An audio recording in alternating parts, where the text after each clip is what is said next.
We have a new moon coming up on June 6th, and that means we're in the waning lunar phases. Do you know what lunar phase you were born under and what that means? That's what Stephen Forrest's Book of the Moon is all about, and now it's on audiobook narrated by, well, me. You can pick it up at Audible without a subscription and Apple Books. Welcome in to the TGI Friday episode of the Fun Astrology Podcast. Thomas Miller, and we're going to talk about a very significant, I think, and, well, it might be subtle, it might be big. I don't know. We'll just see how it unfolds. There certainly are clues that it could be a big weekend, but it also might just be one of those subtle things that if you pick up on it, and you're living your path, and you do your meditative work in the mornings or whenever you get to it, then you could catch this wave and ride it. Two things this weekend. It's really pretty simple. Mercury, ruling the mind, is in aspects this weekend with both Uranus and Neptune. I'll slip the moon in here too because later tonight it moves into Aries, which also is a compatible kind of energy because it is about focusing on ourselves. And that can be in a very good way. Put your own mask on first, right? Then the other big one is on Sunday, and that's Jupiter trining Pluto. So let's break all this down. The key word we established earlier in the week for today was renewing our spiritual mind.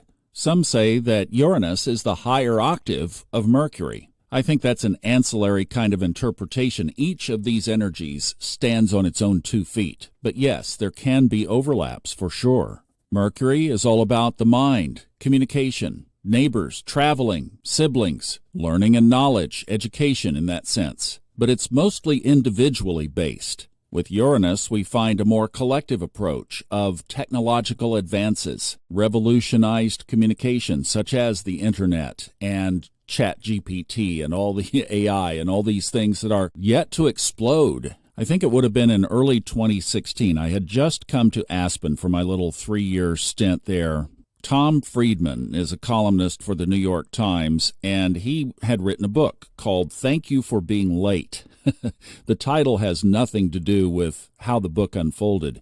Got to hear him speak at a little bookstore in Aspen. The first third or so of it was all about the technological revolution that he traced back to 2007. This was, of course, when Steve Jobs pulled the first iPhone out and showed it to the world. Uranus. I'm sure it took Friedman a couple of years to put the book together, so presuming that he was writing or thinking about this in the 2012, 13, 14, say, period, he was predicting exactly what you're seeing unfold with AI today. Certainly the awareness of it was present back then, but we sure didn't know what it was going to look like. Well, we kind of do now. Friedman was more at the end of his career than the beginning, and one comment he made was interesting. Now, this was the context back then, as he was predicting that one day the computer would write the column. He said, in this field, I'm glad that I have most of my career behind me. There is Mercury and Uranus together. Somebody makes their living as a news reporter. That's Mercury. Works their way up to the role of columnist, typing their thoughts and opinions into a column, first of all with a manual typewriter. And then by the time he's at the end of his career, he says, the computer is going to write it instead of me. Very Uranus. So the first of these aspects of the weekend has already happened. It was at 1:54 this morning Eastern, and that was this conjunction between Mercury and Uranus. That was at 24 degrees 8 minutes Taurus. Then the moon moves into Aries tonight at 11:30 Eastern, and then we hop to Sunday, 8:12 p.m., just as I mentioned, after we have just kicked off Level Up. But they trine on Sunday at 8:12 p.m. Eastern. That is big time transformation. We said the key word for the weekend is renewing our spiritual mind. Well, there is the gateway to put about anything on the table that you would like to release, or to change, or to transform, or to adjust, and do it in a friendly, supportive environment, because this is a trine. Think of it this way.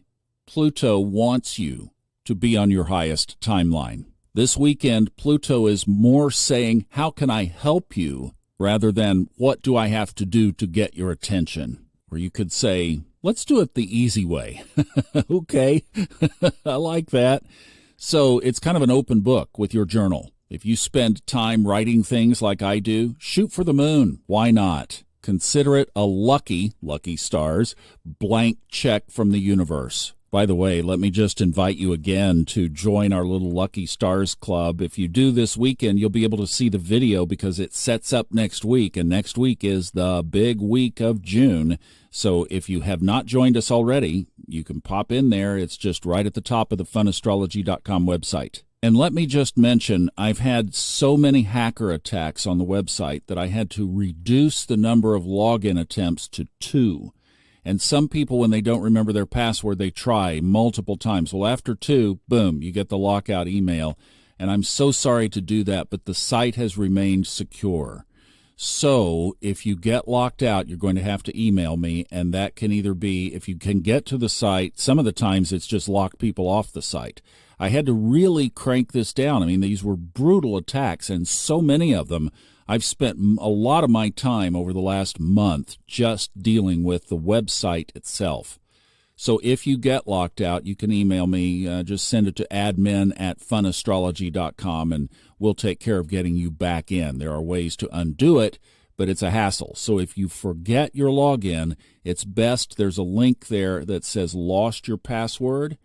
Click that instead of the others, and please just reset your password. And I'm sorry for that inconvenience, but we've been able to keep the site secure. All right, let's bring this home, renewing the mind, because at just before the stroke of midnight tonight Eastern, Mercury sextiles Neptune. There it is. There's the spiritual mind renewal. So as you're doing the Jupiter-Pluto shooting the moon work, know that you can plug right into the home office, even not only with your heart, but with your mind.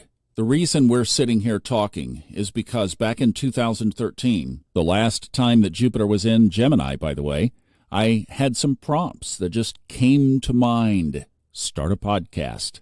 Email Fred Dodson about narrating his audiobooks. All of that has led us to here. That's the kind of weekend we're talking about. You're engaging in your heart, because I felt these things in my heart, but they came to my mind. It was very conscious. So that's what you're blending. You're blending the unconscious, the spiritual, the connection with the home office, with your very thoughts, your Mercury thoughts. And then think about Tom Friedman and his column. Think about moving from even your own form of self-communication to a higher octave of it, like taking yourself up to the AI of your mental and spiritual future. To say, if I've been on my path up till now, and you know what that is, what could that look like if that was a manual typewriter and ahead of me was AI? How would that transform your life? Now, there's something to be thinking about. Okay. Yeah, everything up until now is a manual typewriter, Mercury, and ahead of me is Uranus, AI, from a spiritual perspective. Oh, I love that. And I love you, and I hope you have a wonderful weekend. I'll be doing Level Up this week, and I'll see you back for Merriman on Saturday and here again on Monday. Bye-bye.